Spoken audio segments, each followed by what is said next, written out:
Okay, hi guys, I'm Sam. So officially my last name is pronounced Cha-Cha. I did not learn that until I was 30 years old and I went to Italy. And I was actually assisting in a Strong First Cert and I had a name tag and all the Italians came up to me and they're like, Cha-Cha. And I was like, what? And they're like, yeah, and your family's from the South. And I was like, how do you know so much about me? But my whole life it was pronounced as Siasi. But, you know, technically in Italian, so just funny story. A little bit about me, I love it. I think it's funny when people say like we're OGs and I'm like, do you like age myself? I was like, that means I'm like X amount old, but it's fine, it's cool, like embrace. But yeah, I've been in this industry for 10 years. The other cool thing is that I also am in the medical field. I'm a physician assistant. I worked in the craziest ERs for 10 years in New York City. And basically as I was working as a PA, I was sidelining doing training because I just loved it so much. It was just a passion of mine. I had a bachelor's in kinesiology, so I wanted to use it somehow, some way. So I was just doing it for fun on my free time, not realizing that this will grow into a full-time business and career now. Basically I'll get into a little bit more of the story, but just to give you like a framework of my life in the past 2 years. I lived in New York for the past 10 years, and then last year I decided to pack things up and take a little trip around the world. So basically I sold everything and took my business online, which that's a whole story within itself, and that boomed and did very, very well. I run courses for trainers and just everything, getting into the details of movement quality through the lens of kettlebells, so you know that you're doing it safe and efficiently and pretty much come out really confident with bells. But I decided I wanted to take my business globally. So I started in Portugal and just pretty much started making my way around Europe, Middle East and whatnot. And as I was going, I was meeting clients. I have taken my course online and also teaching workshops overseas, which I've been doing workshops for about 6 years now in the city, and I just wanted to expand it. So it was a really, really amazing opportunity to get the face out there. And I started Bell Mechanics, which is essentially a brand and a platform. It's not just like online, but it's in-person workshops, and I am building a certification. It is a lot when you really think about the ins and outs of a certification of like qualifying coaches to be a kettlebell specialist. However, I think that there is a really new wave of coaches coming out, and I want to be the head of that new wave and say, hey, these are good quality professionals. Anyone that is in this name and brand, like, you know, they're going to be great and they're going to know what they're talking about. They're going to have a level of professionalism that you're going to expect. So that's coming, working on it. But this is just a little intro. I want to hear from you guys. Tell me all that you learned yesterday from Daniel. Come on now. Okay, let me ask you first. Did you learn anything yesterday? I know you did. Just shout it out. Anything that you learned, anything that like really stuck to you, like that aha moment. The setup is the first rep. Love that. The setup is the first rep. Yes, very, very true. Anything else? You grabbed the shit out of the bell. Love it, personally. Grab the shit out of the bell. Wonderful, wonderful. Anything else? We went over the swing, like Cool. keep it close. Yeah. So the first half was going through a lot of the movement prep, because I knew from classes and stuff. We went through a lot of push-up, planks, Copenhagen's, a lot of progressions, regressions, and then we did the kettlebell kickstand RDL for the glute knees and stuff. So we did a lot. We was split squats, we did quads, we did adductor work, and then glute knee stuff. So don't tell her all we learned about that. And the push-ups and the reps and stuff. So there's a few people that come up with, I can't do push-ups, and then next thing they find my 4 or 5 push-ups. Amazing. Love that. So Daniel, can you do me a huge favor and grab 2 of the biggest bells that you have? Absolutely. Oh, he's ready for it. Now that I know all you guys learned, we're going to work today. No, usually when I run workshops and do out in front of people. I'm actually teaching, I don't know what Daniel's doing, teaching skills and whatnot. But today's a little bit different. I'm going to talk about kind of shifting and how to incorporate, your mindset of when you walk into the gym, when you approach bells, how that really relates into real life situations that you may or may not be going through. Okay? So I need a volunteer. Come on now. All this scared looks. These need to be together though. I need a volunteer. Who wants to come up? Don't be scared. It's I'll come up. Yes. What's your name? Kate. Kate, nice to meet you. Nice to meet you. Okay, can you do 10 reps with those? Deadlift? Yeah. Go for it. Try. Don't warm up or anything. Just do it. Just one of them, right? No, 2. I want you to do 2. You got it. There's just. And stop. Okay. I'm like, there's just. She was like, everyone's like, who is this girl Sam? What is going on? She's like, I said deadlift with one of them. I'm like, Okay, so turn around, face the crowd. When I asked you to do that, what was going through your head? shit. Great answer. Yeah, very fair. What was going through your guys' head when I just asked that demanding task? Holy cow. Like, if she does this. And then my other thing was, I'm glad I didn't stand up. I was looking at, I was like, come on. No, you're good. Thank you. Okay, thank you. So, yeah, trust me, I would never do that, especially dry and not warmed up. But my whole point is to get into that mindset, right? Oh shit, right? So now I want you guys to look at these kettlebells as a curveball in your life. Something happened, right? There's different curveballs. Tell myself I want to get emotional. I just started. There's different curveballs that are greater than others. This is a big one, right? 16 to 56, okay? But there's different things like a 12 kilo, right? It's not too heavy, it's not too bad, not too big of a problem. It could have been on your way, the subway here, and someone knocks into you and spills coffee on you, right? You move on, blah, blah, blah, blah. Or it could be a 20K. You just got fired from your job. Or it could be a 32K. You found out your spouse was cheating, having an affair. Or you could have a big one. You get diagnosed with cancer. It's still there, happening. Okay, so what I want you guys to do right now is everyone to close your eyes. Everyone has different life situations, different curveballs, and I want you to think about the curveball that just came up for you in your life recently, okay? Just keep your eyes closed, focus on that. In that situation, that curveball that came up, it might have been child got sick. It might have been you lost a child. It might have been you lost your job. You maybe sprained an ankle, okay? Whatever it is, I want you to think about that and just keep focusing on that. Now bring yourself back to that situation. What did you do when you faced that? What did you do when that came and presented in your life? Did you say, oh no, I can't deal with this, I'm gonna walk away?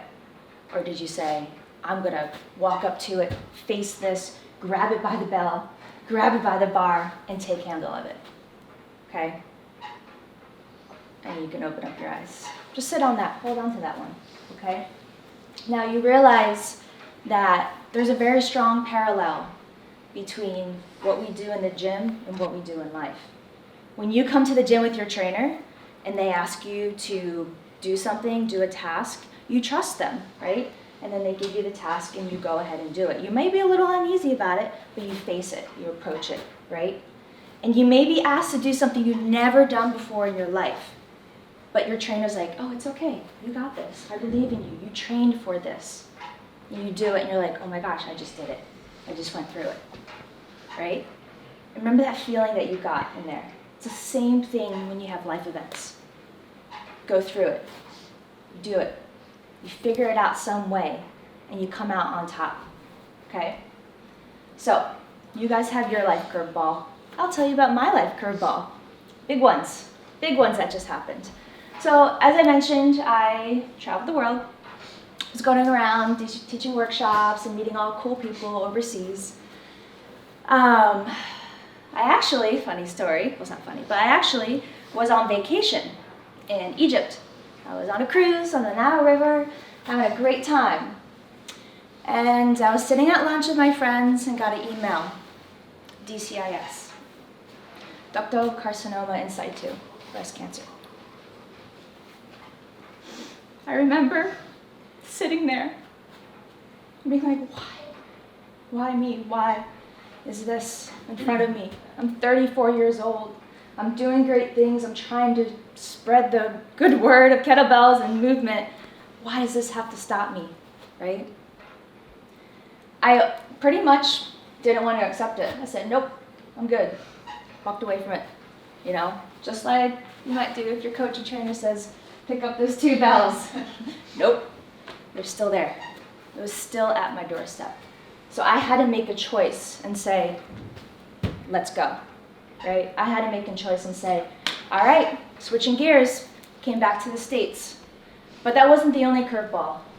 Can you grab another heavy bell? Yeah, absolutely.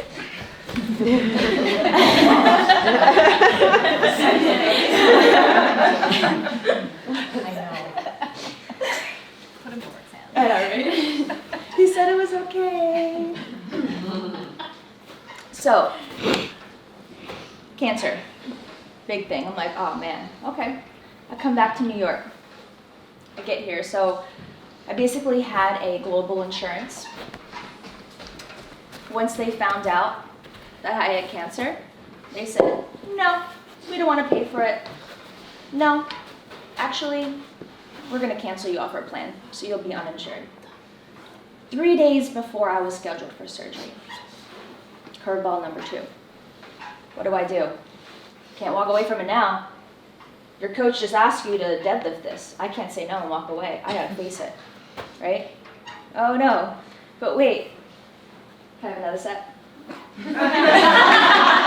See what she's doing here?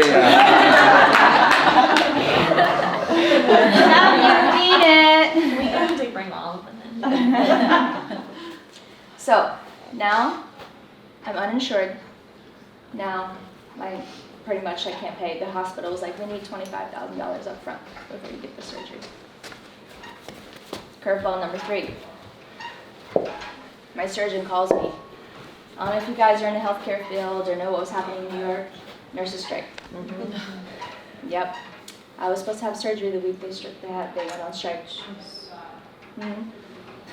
My breast surgeon calls me and she goes, Sam, I am so sorry. I cannot do this surgery. We're going to try to find another place to do this, but we can't do this. The nurses are not working. And I'm literally like, what else? Literally, what else? I can't pay for this. I'm not insured. I can't even get the surgery done. And all I'm thinking about is what's happening in here, right? So, again, I walk up to the plate and say, okay, I'm gonna figure it out, all right?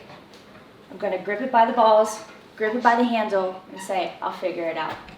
So, with the help of friends and people high up in New York, basically help guide me to the next steps. And that's something that's really important to note.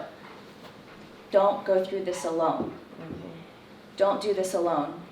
Don't go through your training alone. Either have a group of friends, your trainer, so important because they are going to cheer you on when you feel like you can't move on anymore. You're on that last set of those kettlebell swings and you're like, I can't do it. That person, that trainer, that friend's going to say, no, you got this. You can do this, right? Okay, so here I am, all these curveballs. Here I am at a training session. My trainer's like, okay, let's start to lift these, let's go. All right, so you attack it one by one. So I go ahead, let me move these here.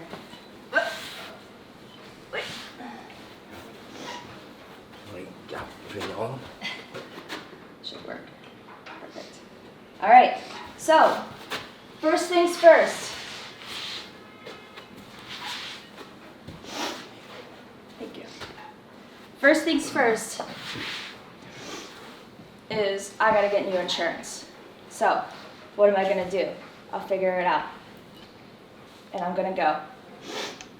You have 10 reps to do with this heavy weight. What are you gonna do? You're not gonna walk away. You're gonna face it and say, okay, I'm gonna figure out how to get insurance. Figured it out. I'm covered as of February 1st. Thank God for the US laws, for the Affordable Care Act for pre-existing conditions. That saved me, right?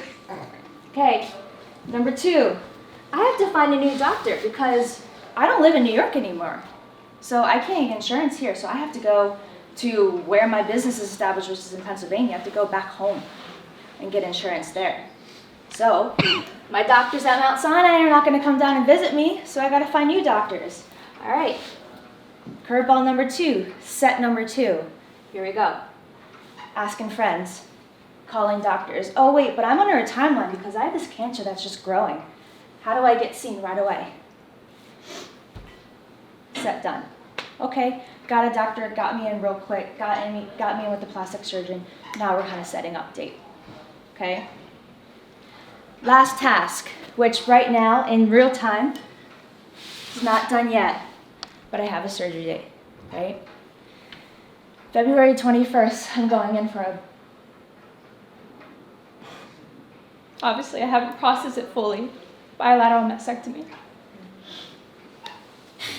But just as this heavy weight, just as this last set, you go and you keep going. And you say, I'm not gonna give up because I have so much more to offer. I have so much more to gain from this than to give up. You are stronger than you think you are. When you walk into the gym every day and you do those sets and you do those reps, you come out and you're confident and you say, I can do anything. If I can do this heavy weight, I can fight that cancer. I can get past that divorce. I can help my child. This is a great tool. You get stronger from like a physical standpoint, but here and here, you get much stronger, and that's what matters the most. That's what matters the most. So, I want you guys to close your eyes again. Let's go back to that curveball in your life. And I want you to think about how you approached it and think about the next time, the next curveball that comes, because I promise you it will come. More will come until you die, unfortunately so. And I want you to think about your training sessions when you come with the kettlebell. And what are you gonna do? Are you gonna step up to the plate? Are you gonna finish those reps and sets even though you don't think you can do it? Are you gonna face that battle? Are you gonna face that situation?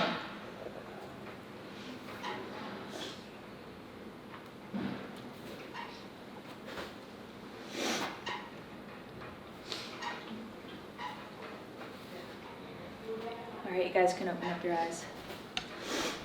So, my whole point, sorry, I did not mean that. My whole point is, what Daniel is teaching you here is not only just about this piece of iron. It's about life situations that come at you. I want you to think about every time he's yelling at you, every time he's saying, come on, you got this, you're stronger than you think you are. You need to switch that mindset, say, yes, I am. Oh shit, I can do it, right? It's possible when you have the right support. It's possible when you have the right fighter's mentality, right? That you can get through all of this in life. Okay, so with that, I want to conclude and finish this with some movement, okay? We're gonna get you guys warmed up, and then as we're warming up, I want you to think about a bell, maybe one of these guys, that you may not have swung before or lifted before, and I want you to pick it up and bring it by you, okay? Don't be intimidated, but something that wouldn't necessarily be the first bell to get. Maybe something a little bit heavier. Get your heavies. Let's go. All right.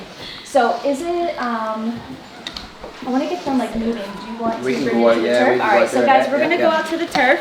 Yeah.